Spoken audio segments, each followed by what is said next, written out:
Mekudang-kudang angge, cumpu indik rancangan peraturan KPU, PKPU, Senin enten ngicen pecak napi koruptor dados caleg.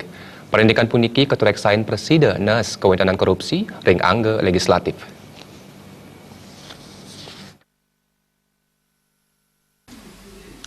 Pangurati politik Idewo Putu Susilo yang rebecik kewentenan PKPU Senin enten ngicen partai politik ngunggahang pecak narapidana korupsi nyaleg. Dan nureksain rancangan peraturan Komisi Pemilihan Umum puniki pinake pemargi dahat becik pinake pangupaya nyayubin krama mawinan korupsi presiden keluputang. Kewijakan sekali puniki katureksain dahat mabuat Risa Jeroni Ngardi wakil rakyat sanesai waktu bersih luput saking korupsi. Sapunapi mangde pesta demokrasi kedagingin antuk caleg-caleg sanimandwe integritas. Antuk punike PKPU katureksain presidenes kewentenan korupsi saha sidang rembe pikarian KPK. Siosan punike mejanten taler mecikang output demokrasi Indonesia.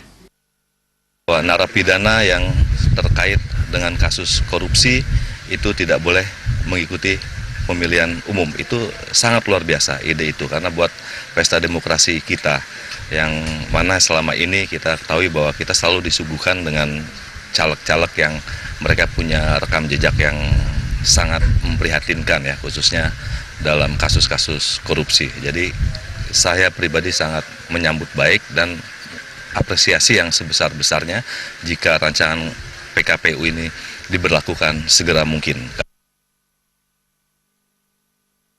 Nanging kantos mangkin kantun wenten pitungkas. Wenten Senin nureksain yening rancangan PKPU preside ngemurugin Undang-Undang Pemilu nomor 7 warsekali tali 17. Dewa Susilo nuekang pecak napi koruptor nenten kedadosang nyaleg wantah pindah ke parindikan becik ring pemargin pesta demokrasi Indonesia.